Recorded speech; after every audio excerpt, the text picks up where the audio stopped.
नमस्कार, स्वागत है आप सभी का। मैं हूं आपके साथ सपना। शुरुआत करेंगे उत्तराखंड की खबरों की। सीएम मुख्यमंत्री पुष्कर सिंह धामी का आज हरिद्वार दौरा। रुड़की में कई महत्वपूर्ण कार्यक्रमों में शामिल होंगे। जीवन दीप सेवा न्यास के कार्यक्रम में लेंगे हिस्सा। दोपहर में देहरादून के लिए रवाना होंगे। सुरक्षा और यातायात की सभी तैयारियां पूरी। पुलिस प्रशासन ने रूट पर अफसरों की तैनाती बढ़ाई। बीजेपी नेता कार्यकर्ता करेंगे सीएम धामी का भव्य स्वागत। बता दें, पुलिस प्रशासन ने रूट पर अफसरों की तैनाती बढ़ाई। सुरक्षा और यातायात की सभी तैयारियां पूरी।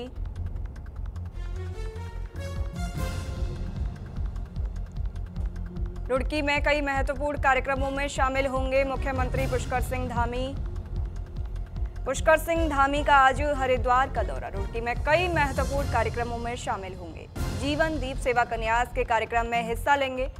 वहीं दोपहर में देहरादून के लिए रवाना होंगे। सुरक्षा और यातायात की सभी तैयारियां पूरी कर ली गई हैं। पुलिस प्रशासन ने रूट पर अफसरों की तैनाती बढ़ा दी है।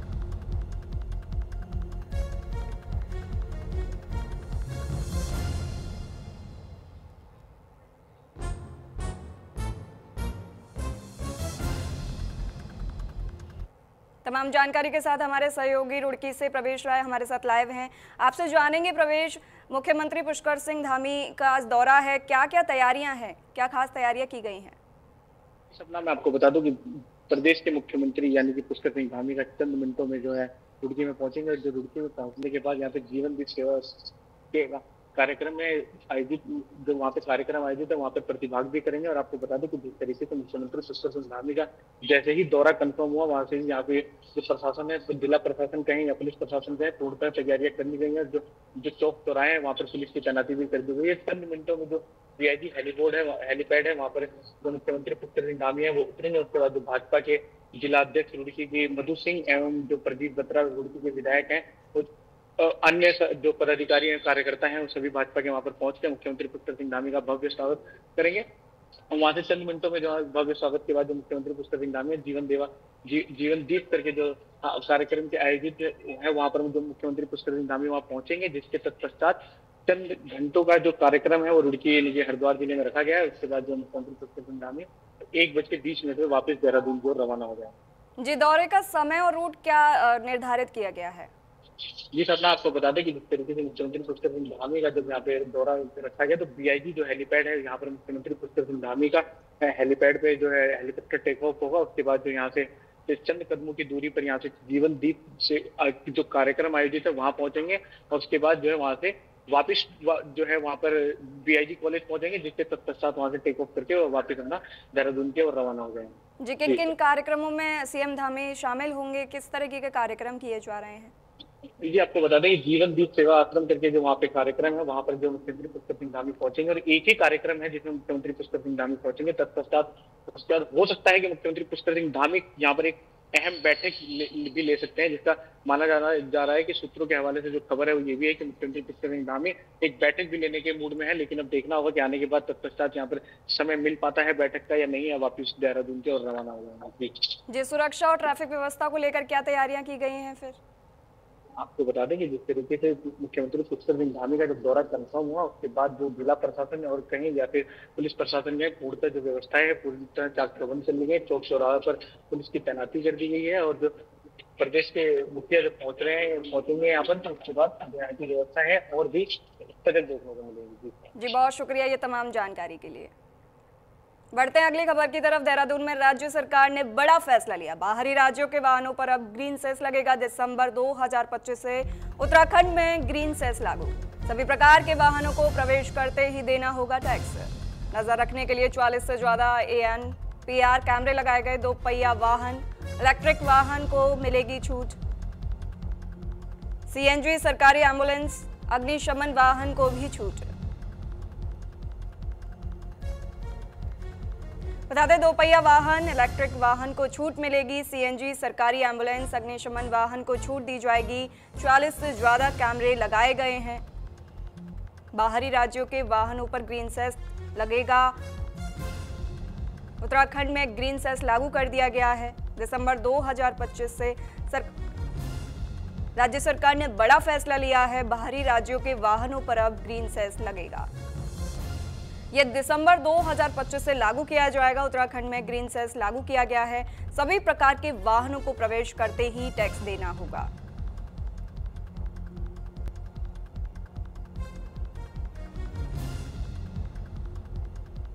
इसमें परिवहन विभाग द्वारा पूरी तैयारी कर ली गई है। हमारे मुख्यालय के स्तर से जितने भी ANPR कैमरास जो हैं वो स्थापित करवा दिए गए हैं। ये पूरे स्टेट में हमारे लगभग 40 से ऊपर की संख्या में कैमरे हैं।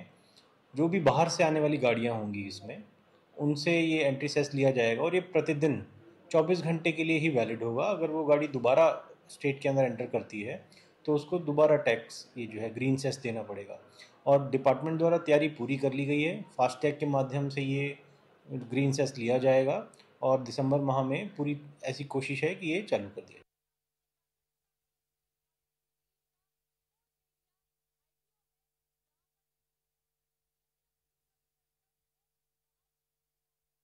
नजर रखने के लिए 40 से ज्यादा ANPR कैमरे लगाए गए हैं। दिसंबर 2025 से उत्तराखंड में ग्रीन सेस लागू किया जाएगा। राज्य सरकार ने यह बड़ा फैसला लिया है। CNG सरकारी एम्बुलेंस अग्निशमन वाहन को छूट मिलेगी। देहरादून में राज्य सरकार ने यह बड़ा फैसला लिया है। नजर रखने के लिए 40 से ज्यादा कैमरे भी लगाए गए हैं। सभी प्रकार के वाहनों को टैक्स देना होगा और ये दिसंबर 2025 से लागू किया जाएगा। बाहरी राज्यों के वाहनों पर अब ग्रीन सेस लगेगा और ये दिसंबर 2025 से उत्तराखंड में लागू किया जाएगा। सभी प्रकार के वाहनों को प्रवेश करते ही टैक्स देना होगा। नजर रखने के लिए 40 से ज्यादा ANPR कैमरे भी लगाए गए हैं। देहरादून में राज्य सरकार ने यह बड़ा फैसला लिया है। बाहरी राज्यों के वाहनों पर अब ग्रीन सेस लगेगा। दिसंबर 2025 से उत्तराखंड में ग्रीन सेस लागू किया जाएगा। ये सभी प्रकार के वाहनों को प्रवेश करते ही टैक्स देना होगा। नजर रखने के लिए 40 से ज्यादा ANPR कैमरे भी लगाए गए हैं। दोपहिया वाहन, इलेक्ट्रिक वाहनों को छूट मिलेगी। सरकारी एम्बुलेंस, अग्निशमन वाहन को भी छूट दी जाएगी।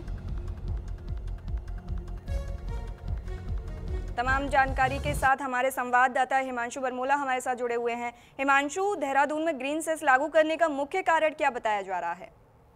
निश्चित रूप से देखिए, सपना उत्तराखंड में जो है अब ग्रीन सेस लागू होने वाला है। ग्रीन सेस लागू होने की कई वजह से बाहर से जो बाहरी राज्य के जो वाहन उत्तराखंड में आते थे तो उनसे, ताकि पर्यावरण को प्रदूषित ना हो सके, क्योंकि कई ऐसे वाहन आते थे, डग्गा मार वाहन जो उत्तराखंड में आते थे और उन जो है उनकी चेकिंग के समय टोल टैक्स तो कटवा देते थे, लेकिन उनकी यहाँ पर इतनी बड़े लेवल पे चेकिंग नहीं की जाती थी। तो ऐसे में पर्यावरण संवर्धन के क्षेत्र में एक बड़ा कदम राज्य सरकार ने उठाया और माना यह जा रहा है कि 16 दिसंबर 2025 से ये लागू हो जाएगा। इसके तहत दूसरे राज्यों की गाड़ियां, उत्तराखंड को छोड़कर दूसरे राज्यों की गाड़ियां जो भी उत्तराखंड में आएगी, उनसे ग्रीन टैक्स के रूप में 80 रुपए से लेकर 700 रुपए तक का जो टैक्स है वो लिया जाएगा। 80 रुपए की अगर बात कर ली जाए तो चौपहिया वाहन के लिए 80 रुपए का टैक्स है। डिलीवरी जो वाहन होते हैं उनके लिए अलग टैक्स है। इसके साथ ही जो बस है उसको तकरीबन 140 से अधिक का उस पर टैक्स है। और इसके साथ ही जो ट्रक है, ट्रक के आकार पर डिपेंड करता है कि उस पर कितना टैक्स लिया जाएगा, यानी कि 140 से लेकर 700 रुपए तक का जो टैक्स है वो उस पर लिया जा सकता है। साथ ही साथ सरकार ने क्योंकि ये कदम पर्यावरण संवर्धन के क्षेत्र में उठाया है, तो ऐसे में जो माना यह जा रहा है कि तकरीबन उत्तराखंड को हर वर्ष 100 से 200 करोड़ रुपए का जो राजस्व लक्ष्य है वो प्राप्त होने की उम्मीद है, क्योंकि राज्य सरकार पहले से लगातार ग्रीन टैक्स को लेकर काम करती हुई आई थी। और राज्य सरकार का ये कहना था कि उत्तराखंड में जो भी बाहर से वाहन आएंगे उन पर ग्रीन टैक्स लिया जाएगा। और इसके साथ ही एक सुविधा बाहरी राज्यों के लिए ये दी गई है कि 24 घंटे के अंदर अगर वो आना जाना करते हैं तो उनको टैक्स दोबारा नहीं देना पड़ेगा। तो ऐसे में सहूलियत भी देने का काम किया गया है। इसके अलावा CNG, इलेक्ट्रिक व्हीकल या फिर एम्बुलेंस या सरकारी जो भी वाहन है उन पर टैक्स नहीं लिया जाएगा। इसके तहत तकरीबन 40 जो है ANPR कैमरे इंस्टॉल किए गए हैं। सॉफ्टवेयर को अपडेट कर दिया गया है। ARTO से जब हमारी बात हुई तो उन्होंने साफ तौर पर यह कहा था कि दिसंबर माह से लागू हो सकता है। और इसके साथ ही क्योंकि जो भी रिकॉग्नाइज्ड नंबर प्लेटें हैं 16 के आसपास ऑटोमेटेड रिकॉग्नाइज्ड नंबर प्लेटें हैं उनका जो सत्यापन है वो कर दिया गया है, यानी कि कैमरे जो है फास्टैग के माध्यम से सीधे सीधे जो है टैक्स काटेंगे और टैक्स जो है वो सीधे सीधे उत्तराखंड सरकार की झोली भरने का काम करेगा। जी, ग्रीन सेस में ट्रैफिक सिस्टम में क्या बदलाव किया, मतलब क्या बदलाव होगा ग्रीन सेस में? देखिए, जहां तक ट्रैफिक सिस्टम की बात कर दी जाए तो उत्तराखंड में चारधाम यात्रा चलती है। तकरीबन 6 करोड़ लोग जो है प्रतिवर्ष यहाँ पर पर्यटन स्थल पर पहुंचते हैं। तो ऐसे में जो है भारी वाहनों का यहाँ पर दबाव देखने को मिलता है। आमतौर पर अभी जिस तरीके से क्रिसमस और न्यू ईयर आने वाला है, तो ऐसे में जो पर्यटन क्षेत्र है मसूरी, वहां पर जो है ट्रैफिक का दबाव बढ़ जाता है। मसूरी वहां पर जो है ट्रैफिक का दबाव बढ़ जाता है। तो ऐसे में जो ये कहा जा सकता है कि लगातार जो ट्रैफिक का दबाव है वो कम किया जा सकता है, ताकि बाहरी राज्य से आने वाले जो वाहन हैं उनको लगातार यहाँ पर टैक्स लेकर जो यहाँ के लोकल लोग हैं उनको अपॉर्चुनिटी मिले। जिस तरीके से केदारनाथ में जो है आमतौर पर ये देखने को मिलता है कि वहीं के लोकल लोग जो है आना जाना करवाते हैं एक जगह पर पार्किंग करके। तो ऐसे में हो सकता है कि उत्तराखंड में आने वाले समय में जो लोग हैं वो यहाँ के ट्रांसपोर्ट का यूज़ करें और बाहरी राज्यों से जो, क्योंकि टोल टैक्स भी उन्हें देना पड़ेगा और ग्रीन सेस भी उन्हें देना पड़ेगा। तो ऐसे में जो है उनके जो जेब खर्चा है वो ज़्यादा ढीले होने का अनुमान है। तो ऐसे में जब लोकल ट्रांसपोर्ट का वो यूज करेंगे तो जाहिर सी बात है यहाँ पर ट्रैफिक का भी दबाव कम होगा। जी लोगों का क्या रिएक्शन सामने आ रहा है फिर? देखिए, जहाँ तक लोगों की बात कर ली जाए तो उत्तराखंड के लोगों को खासतौर पर ये टैक्स देने की ज़रूरत नहीं है, क्योंकि राज्य सरकार ने उत्तराखंड के लिए ये फ्री किया है। यानी कि अगर किसी दूसरे राज्य से उत्तराखंड के लोग अगर जो है दिल्ली से अगर उत्तराखंड आ रहे हैं तो उन्हें सिर्फ टोल टैक्स देने की ज़रूरत है। यूके नंबर की गाड़ी है तो उन्हें जो है टोल टैक्स देने की ये ग्रीन सेस देने की ज़रूरत नहीं है। तो बाहरी राज्यों के जो पर्यटक हैं या जो यात्री हैं जो उत्तराखंड आते हैं तो थोड़ा उन्हें जो है मुश्किलों का सामना करना पड़ सकता है, क्योंकि दो टैक्स उन्हें उत्तराखंड राज्य में प्रवेश करते हुए देने पड़ेंगे, क्योंकि एक टोल टैक्स है और एक ग्रीन सेस है। तो ऐसे में यह है कि आने वाले समय में जो भी उत्तराखंड आएगा उनकी जेब ढीली होने का अनुमान पूरी तरीके से, और इसका क्या व्यापक स्तर पर प्रभाव पड़ता है ये आने वाले समय पर ही पता चलेगा। जी बहुत शुक्रिया ये तमाम जानकारी के लिए। भगवान मदमहेश्वर की उत्सव डोली राकेश्वरी मंदिर राशि पहुंच गई है, जहां भगवान मदमहेश्वर की उत्सव डोली के राकेश्वरी मंदिर राशि आगमन पर ग्रामीणों ने पुष्प वर्षा कर भव्य स्वागत किया। बता दें कि डोली 21 नवंबर को शीतकालीन गद्दी स्थल ओमकारेश्वर मंदिर में विराजमान होगी। भगवान मदमहेश्वर की उत्सव डोली के कैलाश से ऊखी मठ आगमन पर लगने वाले मदमहेश्वर मेले की तैयारियां भव्य रूप से शुरू कर दी गई हैं और शीतकालीन गद्दी स्थल ओमकारेश्वर मंदिर को 8 कुंतल फूलों से सजाया जा रहा है। 21 नवंबर को ओमकारेश्वर मंदिर में विराजमान होगी डोली। भगवान मदमहेश्वर की उत्सव डोली राशि पहुंच गई है। बता दें कैलाश से ऊखी मठ आगमन पर लगने वाले मदमहेश्वर मेले की तैयारियां भव्य रूप से शुरू कर दी गई हैं। 21 नवंबर को ओमकारेश्वर मंदिर में विराजमान होगी।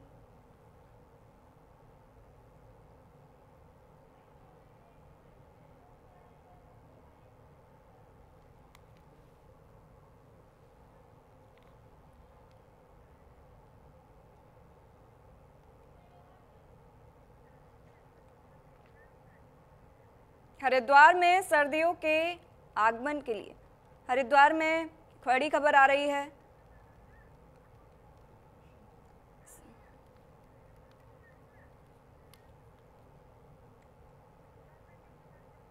शीतलहर को लेकर जिला प्रशासन की बैठक हुई है। बता दें विभाग ने मौसम में सावधानी बरतने की अपील की है।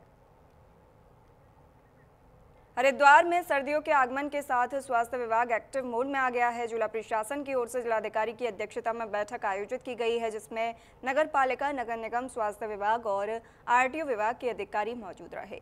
इस बैठक में सर्दियों के दौरान आवश्यक दवाइयों और स्वास्थ्य सेवाओं की उपलब्धता सुनिश्चित करने पर जोर दिया गया। मुख्य स्वास्थ्य अधिकारी डॉक्टर आर.के. सिंह ने बताया कि विभाग की ओर से सभी आवश्यक दवाइयों को अस्पतालों और स्वास्थ्य केंद्रों तक भेजा जा रहा है, ताकि ठंड और सर्दी जुकाम से संबंधित मरीजों को किसी तरह की परेशानी ना हो।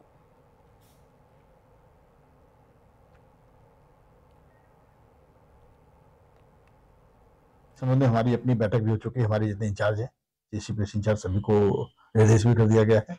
और अभी शीतलहर की बैठक जो है जिलाधिकारी महोदय की अध्यक्षता में जिला प्रशासन के द्वारा कर ली गई, जिसमें नगर पालिका, नगर निगम और नगर पंचायतें और हेल्थ स्वास्थ्य विभाग, आरटीओ सभी लोग मौजूद थे। इस संबंध में हमारे स्तर पर जितनी दवाइयां हैं उनकी प्रॉपर सब जगह पहुंच हो।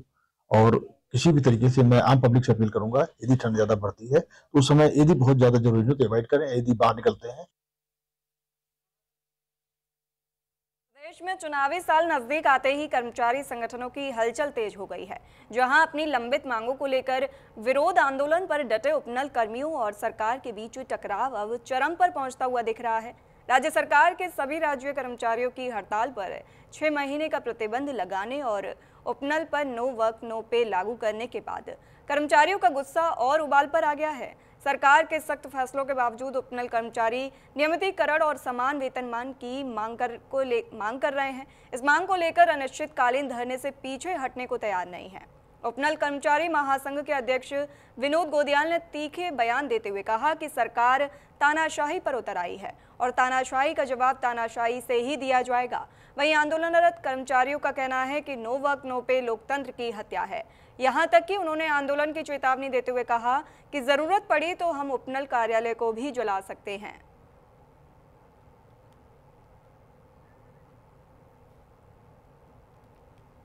ये तानाशाही पे उतर आए हैं और तानाशाही का जवाब हम तानाशाही से देंगे। लड़ाई अब शुरू हमने की, इन्होंने की लड़ाई, अब असली लड़ाई इन्होंने शुरू की है, जहां एक और कमेटी का गठन किया जाता है हमारे नियमितीकरण के लिए, दूसरी तरफ हमें ये फरमान जारी किया जाता है। इस संघर्ष में जो हमारे 2 साथी शहीद भी हो गए हैं, पता नहीं सरकार क्या चाहती, कितने की बलि चाहती है, जबकि माननीय न्यायालय द्वारा स्पष्ट आदेश किया गया है कि तत्काल इनको नियमित किया जाए और समान कार्य समान वेतन दिया जाए। माननीय मुख्यमंत्री, सूबे के माननीय मुख्यमंत्री जी ने खुद सार्वजनिक मंचों पर भी ऐलान कर चुके हैं कि हम ठोस नीति बनाकर इनके नियमितीकरण की बात करेंगे। नो वर्क नो पे लागू हुआ है तो ये तो लोकतंत्र की हत्या है। हम अपनी मांग लोकतंत्र में नहीं रख सकते। ये लोकतांत्रिक देश है जहां हम अपनी मांगों को उठा सकते हैं। अगर या तो ये हमसे काम ना करवाते या ये हमें सैलरी भी आधा कर दे, तो सैलरी आधा है तो काम भी आधा ले, है ना। हमारे सारे वेतन भत्ते जितने हमसे टैक्स लिए जाते हैं सब आधे कर दे, पेट्रोल के दाम आधे कर दे, हमारी बच्चों की फीस आधी कर दे, तो हम तैयार हैं। दस्तक दे दी है और इसी के साथ ही देहरादून चिड़ियाघर में जानवरों की डाइट और केयर रूटीन में बड़ा बदलाव शुरू हो गया है। तापमान लगातार गिर रहा है, ऐसे में वाइल्ड लाइफ को ठंड से बचाने और उन्हें ऊर्जावान बनाए रखने के लिए चिड़ियाघर प्रशासन ने खास इंतजाम किए हैं। सभी जानवरों के मेन्यू में पौष्टिक, हाई कैलोरी और गर्माहट देने वाले खाद्य पदार्थों को जोड़ा गया है ताकि उनकी सेहत सर्दियों में बनी रहे, जिसको लेकर चिड़ियाघर प्रशासन का कहना है कि कर्मचारियों को विशेष निर्देश दिए गए हैं कि वे हर जानवर की गतिविधि, भूख और स्वास्थ्य पर कड़ी निगरानी रखें। मौसम परिवर्तन में कई बार जानवरों का व्यवहार भी बदलता है, इसलिए उनकी केयर रूटीन को लगातार अपडेट किया जा रहा है।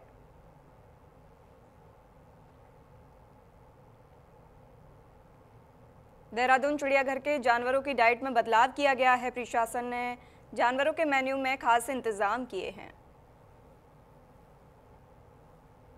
जैसे कि ये तो हर सीज़न का टाइम है, हर सीज़न में चेंज होता ही है। तो जैसे हमारे बड़े जानवर हैं, जैसे हिरन है, हमारे पास 4 प्रकार के हिरन हैं। एक स्पॉटेड डियर है, सांबर डियर है, घुरल है और मार्किंग डियर है। तो इनके लिए क्या है कि खाने में भी चेंज है और रहने के लिए हमने क्या है कि पराल होता है, जो घास पराल है, पराल मंगा दी है और जो शेड बने हुए हैं उनके, उन शेडों में पराल डाल दी है। तो कुछ वो पराल भी खाते हैं और उसमें आराम से लेट जाते हैं।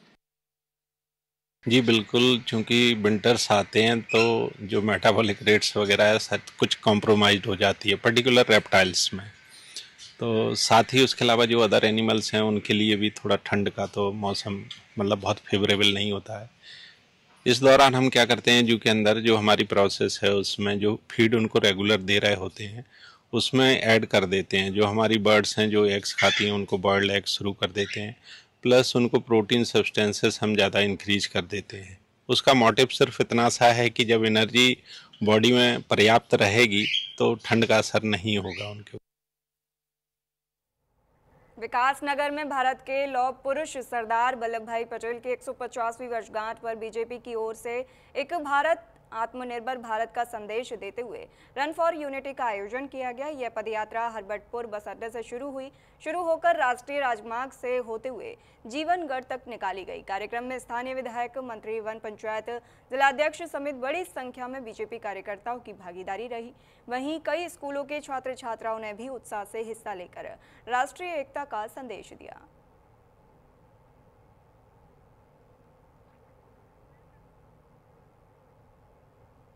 पूरा कार्यक्रम। ये संदेश इस बात का कि जिस फौलादी इच्छा शक्ति के साथ लौह पुरुष सरदार वल्लभ भाई पटेल ने अंग्रेजों ने विभाजनकारी नीति के तहत एक जो ढीली रस्सी पकड़ा दी थी सब रियासतों को कि तुम्हारी मर्जी है जहां रहना चाहो, उनको फौलादी इच्छा शक्ति दिखाते हुए एक झटके में 550 से अधिक रियासतों को एकीकृत करके भारतीय संघ में मिलाने का काम किया। रामनगर चोरी मांस प्रकरण की सुनवाई हाईकोर्ट में हुई। सुनवाई के दौरान अदालत ने शासकीय अधिवक्ता से मामले की अब तक की प्रगति के बारे में जानकारी मांगी। अदालत को बताया गया कि इस मामले का मुख्य आरोपी पूर्व नगर अध्यक्ष बीजेपी मदन जोशी लगातार कानून से बचने की कोशिश कर रहा है और लंबे समय से फरार है, जिसके बाद सरकारी अधिवक्ता ने कोर्ट को जानकारी दी कि आरोपी को फरार अपराधी घोषित करने की प्रक्रिया शुरू कर दी गई है। साथ ही उसके खिलाफ कुर्की की कार्रवाई की तैयारी भी तेज कर दी गई है। वहीं कोर्ट ने साफ किया कि अगर आरोपी फरार रहता है तो उसके खिलाफ सख्त कानूनी कार्रवाई सुनिश्चित की जाएगी।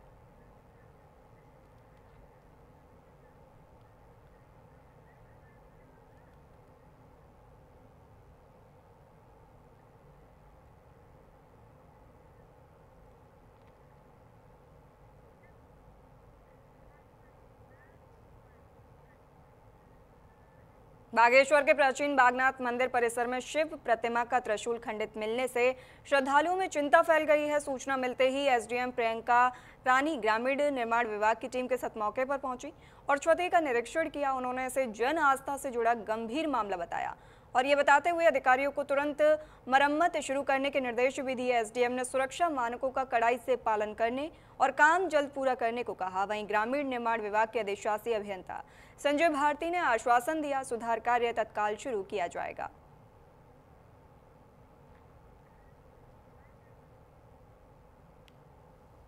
जिला प्रशासन के संज्ञान में आने पर कि जो सरयू जी के किनारे शिव जी की विशाल प्रतिमा जो स्थापित है तो वो उसका कुछ पार्ट जो है खंडित हो गया है, तो इस संबंध में तत्काल जो है जिलाधिकारी महोदय द्वारा संज्ञान लेते हुए इस संबंध में जिला प्रशासन के स्तर से प्रभावी कार्रवाई और त्वरित करने के निर्देश दिए गए थे।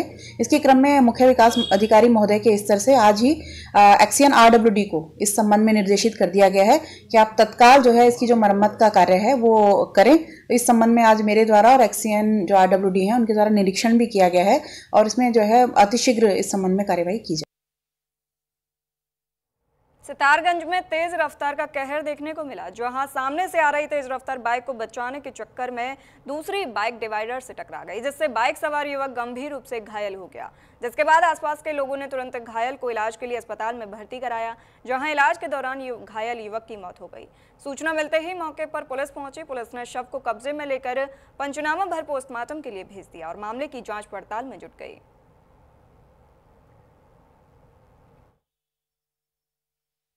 हमारा 1 बजे के अराउंड पेशेंट आए थे। गुरुदेव सिंह था, वो होश में नहीं थे, गैस्पिंग कंडीशन में थे वो, और उनका ब्लड लॉस बहुत हो चुका था। एक लेसरेशन आया हुआ है सर पे बहुत बड़ा, और आँख भी बाहर आई हुई थी। बहुत सीवियर कंडीशन थी उनकी कि हमने जितना प्राइमरी ट्रीटमेंट होता है उतना किया, जैसे ही उतना वो हो पाता है उसके बाद से वो कोलैप्स करने लगे थे। उसके बाद हमने CPR अपना जितना भी आगे साइकिल्स चलती है वो हमने दिए। PECG में वो डेड डिक्लेयर कर गए थे। भतीजे की शादी थी, हमने सितार के कपड़े लेने के लिए आ रहे थे। सरगुन होटल है, सरगुन होटल के बाद एक डिवाइडर है, बाइक को बचाते बचाते आँख में ठुके और सिर ठुका डिवाइडर में, जहाँ एक सरिया था सिर में घुस गया, जिससे उनकी आँख में बाहर आ गई, जिसके कारण एक्सीडेंट। एक वाइफ है, बेटा है इनका, और 45 इनकी एज है। गुरुदेव सिंह। रुड़की में पार्किंग व्यवस्था न होने की समस्या लगातार बढ़ती जा रही है, जिसके चलते मुख्य बाजारों और भीड़भाड़ वाले क्षेत्रों में लोग अपने वाहन सड़कों के किनारे खड़े करने को मजबूर है। बताते चलें कि जाम की वजह से यातायात व्यवस्था पूरी तरह अस्त व्यस्त हो जाती है।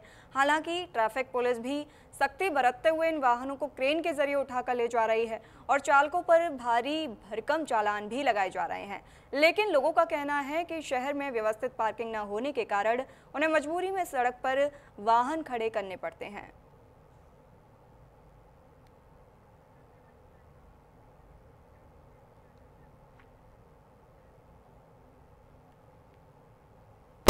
छोटे पार्किंग स्थल जगह जगह बनाए और इसमें HRDA और जो ज्वाइंट मजिस्ट्रेट रुड़की है उनके द्वारा एक बैठक अभी की गई है, जहाँ पर विभिन्न ऐसी कॉलोनीज के बीच में या मेन हाईवे मार्केट्स के बीच में ऐसे एरिया आइडेंटिफाई कर लें जहाँ पर छोटी पार्किंग्स बनाई जाए और उन पार्किंग्स में प्रॉपर उनका संचालन करें ताकि व्हीकल्स को रोड पे ना खड़ा होना पड़े।